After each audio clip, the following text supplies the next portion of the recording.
Remember, if you did miss any of the contact details, very, very popular page on the website it is, www.2cc.net.au, and click on the Trading Post icon, and it's all listed there, thanks to Kaya's wonderful work there, managing the website this morning. Okay, here we go. And Kia's all over it. Snails live for 5 to 10 years, but have been known to live for 15. Well, You've not in got my to garden. be kidding. You have got, not in Maryland. Well, I do in mine, know. they live for 20, you know. 14 past 6. Want to find out about the TV commercials that really annoyed you this year on the television. 6255 4444. I was mentioning a little earlier about the Amy ads with What About Me. They seem to annoy everybody. They've been running for quite a while now, and thank goodness they changed them to hair, which isn't half as annoying.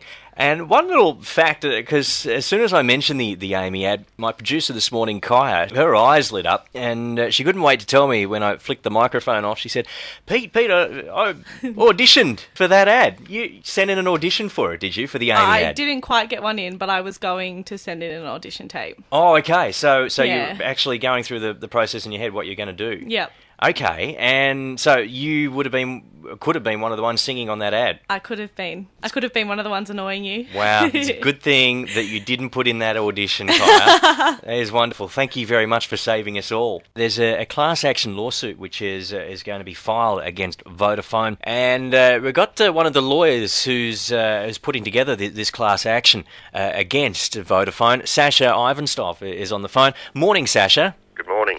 Now, tell us basically, what is the claim here? Well, the claim is that it's based on the following things. People who've signed up to Vodafone are getting calls dropping out, their messages aren't going through, they're not receiving voicemails, they've got poor data performance, and essentially they're not getting what they paid for. Mm-hmm. So a lot of them have suffered, apart from having to pay for the service that they're not getting, losses such as business they've missed out on. One fellow's missed out on a job as a result, so there are consequences. Jeremy Lassick knows everything that's happening in the city from the Chief Minister's Department. Jeremy Lassick, good morning. G'day, Pete. How are you? Yeah, not too bad, mate. Now, tell us about all the events that are happening in the city tomorrow night. Yeah, I reckon the city's the place to be. The weather's warming up as you'd hope for at this time of year, and we're hoping to warm up a big crowd with our New Year's in the city this year. We've got a fantastic Australian band, the Whitlams, hugely popular in Canberra, and they're back one night only, New Year's Eve in Civic Square in our family-friendly event. The fun starts there from about 7. We're bringing the Whitlams on early this year. We normally have the headline act closer to midnight, but because we get so many families in, and we've had some feedback in the past that the families would love to hang around for the headline act, except they've got to get the littlies home. So the Whitlams are on from a little bit after 8 up to the 9 o'clock, the early fireworks show. Okay. And then they're coming back for an encore set, probably another 45 minutes after the 9 o'clock fireworks. So really looking forward to that. There's a website for Ronnie's, so it's www.ronnie, RONNIES, SUCCULENT, snails. So Ronnie's with a plural, succulent snails, one word, Ronnie's succulentsnails.com.au. Thank you so much to Kia, who's all over things. Around the world, they do celebrate New Year's a little bit differently. It's not just all about fireworks and all going and converging on the one place. Places like China, they wait an extra month for New Year's. Thailand doesn't celebrate their New Year until April. And I don't know whether you've been in Thailand during their Songkran festival, which is their New Year's, but I was there in the height of the drought, and I was very, very shocked just to see them tossing the water. It's just a massive water fight, basically, and they just toss water everywhere, and nothing is sacred during their Songkran festival, but it was a lot of fun, well worth checking out if you can get yourself over there. In Austria, they celebrate St. Sylvester New Year's Eve. Sylvester Band is what they call New Year's. He was a pope in the 300s. He was buried on December the 31st. And in Austria, they have concerts and lots of spiced punch to celebrate the New Year's. In Belgium, they also celebrate St. Sylvester, and it's pretty standard. Everyone just eats, drinks, parties, and kisses at midnight, basically. In Brazil, they jump onto Copacabana Beach, and they celebrate there in Rio with massive fireworks displays. They have a huge fireworks display, actually, for New Year's.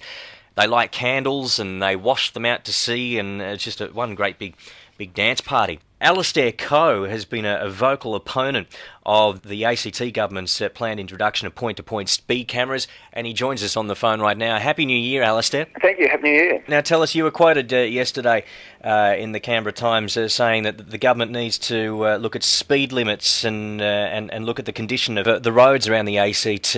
You've been a vocal opponent for a long time now about the point-to-point speed cameras, haven't you? Yes, well, I do think there are a lot of questions that remain unanswered about the point-to-point speed cameras.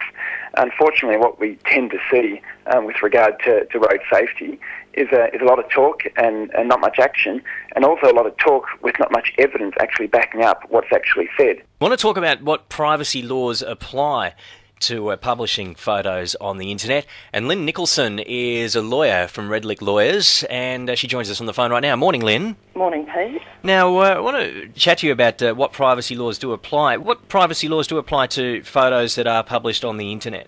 Look, online privacy is a really difficult area, and there's not a lot of legal help there. Some lucky people are going to be flying over Antarctica to see in the new year, especially charter Qantas flight will be making the trip.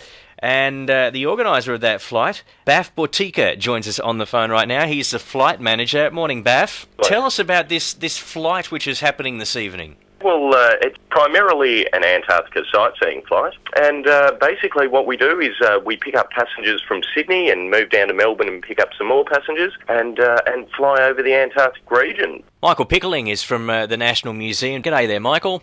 Good morning, how are you? Yeah, not too bad. Now, this is a massive exhibition celebrating the richness of desert life. Tell us about it all.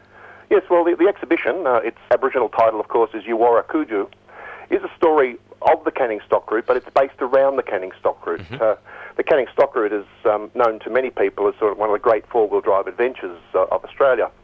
But its history actually represents the history of the opening up of the pastoral frontiers across Australia. Let's take you to Haiti right now. It's almost 12 months ago since Haiti was devastated by that awful earthquake. And I just want to get an update on the progress and see how life is for the people in Haiti these days. Paula Fitzgerald is a Red Cross aid worker who's on the ground there. Good morning, Paula, and thanks for your time. What's life like there now? I guess for some people, life is improving, but unfortunately for the largest number of people affected by the earthquake, life still is quite tough.